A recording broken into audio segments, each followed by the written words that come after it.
In 1492, Columbus sailed the ocean blue. This is a little rhyme that you were taught in primary school in the U.S.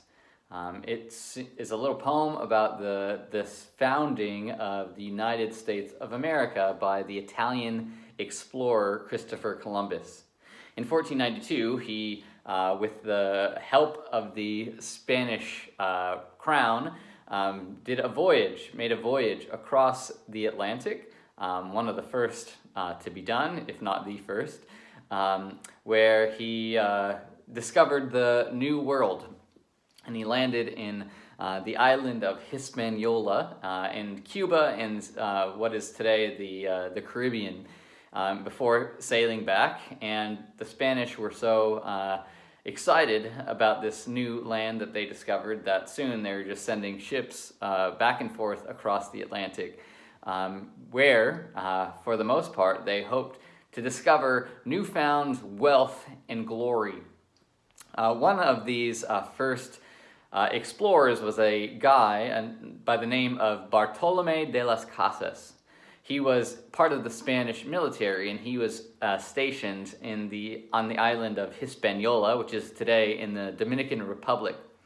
There, he was granted land in something called an encomienda, which is a large property that came with Native American slaves.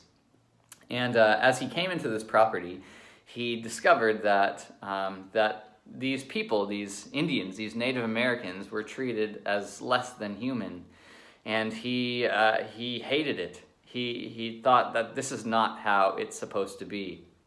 And so just a few years after that, he actually became ordained he became an ordained missionary, and he spent all of his life, the whole rest of his life, basically fighting for the rights of Native Americans while preaching the good news of Jesus to them.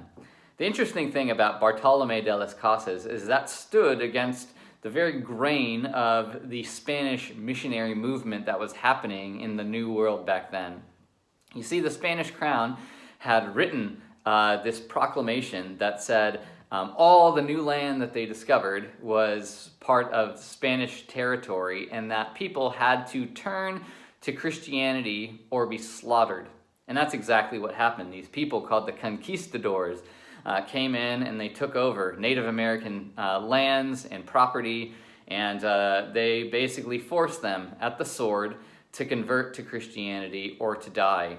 And so hundreds of thousands of people, through the diseases that these conquistadors brought, or by the cruel treatment that they received, or simply just by death and slaughter, because they thought these people are less than human, they were either killed, enslaved, or forced to convert to Christianity.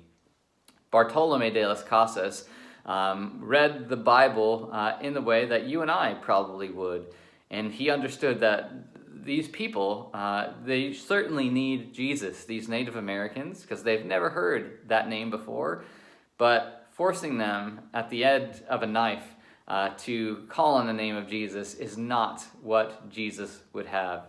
In fact, he writes a little passage in his book where he advocates that what Christ would want is for blessing to be announced on these people and good news proclaimed to them, that they too are loved and invited into God's kingdom simply because they are humans who bear God's image, and that they have the dignity and love of Christ just like any other human is entitled to. And so Bartolome de las Casas was this amazing missionary who went around Central and South America, and he started these colonies, not sort of oppressing people, but welcoming and receiving Native Americans who had to flee from their land because of persecution or famine or warfare or whatever. And he would teach them the ways of Jesus. He'd teach them how to read. He'd care for their material needs. And all of these people came to choose Jesus out of their own accord. Bartolome de las Casas returned to Spain a number of times, where he wrote a number of books about treating people, these Native Americans, as actual humans who bear God's image as well.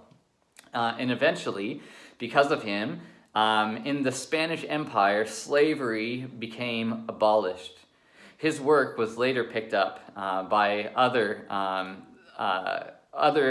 slave abolitionists in North America and in England and around the world, and that even in the 1500s when he lived, there was this amazing recognition that this is what a man of Jesus really looks like. This is how people ought to be treated. And his work is still around today. You can read it. It's really amazing, and it's heart-wrenching, but really amazing. The thing that I love most about this missionary, Bartolome de las Casas, is that unlike the Crusades or the conquistadors that came in, or even sort of Muslim invaders that have spread around the world, he recognized that Christianity is a gift, that people are made in the image of God, and that it should be up to people's individual rights to choose themselves whether they want to believe in Jesus. He fully subscribed to the good news of what life in the kingdom looked like, and he desperately wanted that for every person that he cared for. But he recognized that the other Christian values that are written in the Bible about dignity and human rights and love and charity and neighborliness are equally as important. One of the passages that he reminds me of is in Matthew chapter 25. In Matthew chapter 25, Jesus is talking to people who think that they are in. And what he says to them, he says that you do not get to enter the kingdom. And they say, why? Why don't we get to enter the kingdom? And he says, well, because whenever I was hungry, you didn't feed me. When I was thirsty, you didn't give me something to drink. When I was in prison, you didn't visit me. When I was sick, you didn't care for me. And then this group of people who think they're religious and doing all the right things said, well, when, Lord? When did we see you hungry and not feed you, and thirsty and not give you something to drink? And Jesus said, whenever you didn't do one of those things for the least of these, you didn't do it for me. Whenever you see people that are totally unlike you and you don't treat them the way that they ought to be treated, caring for their physical needs, their emotional needs, and their spiritual needs, well, those people, like being God's image bearers, it's like the way that we treat them is how we treat Jesus. This is the legacy of Bartolome de las Casas.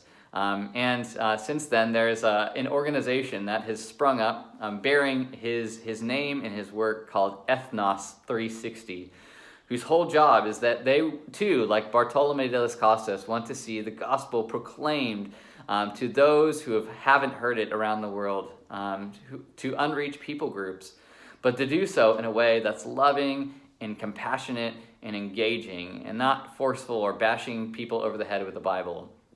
For me, the great legacy of this is that all people are worth it.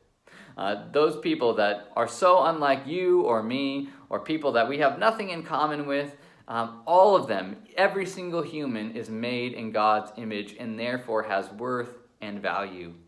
Every single person has the right to hear about the good news of Jesus and choose for themselves whether that's something they want to receive and believe in or reject. But may we be people like Bartolome who have the guts to share the gospel, but to do it in a loving and kind way and stand up against those systems or those people who want to oppress, enslave, abuse, or disenfranchise. May we be people that display the whole gospel, just like Matthew 25 reminds us. So that's all I got to say, and we'll see you later. Bye.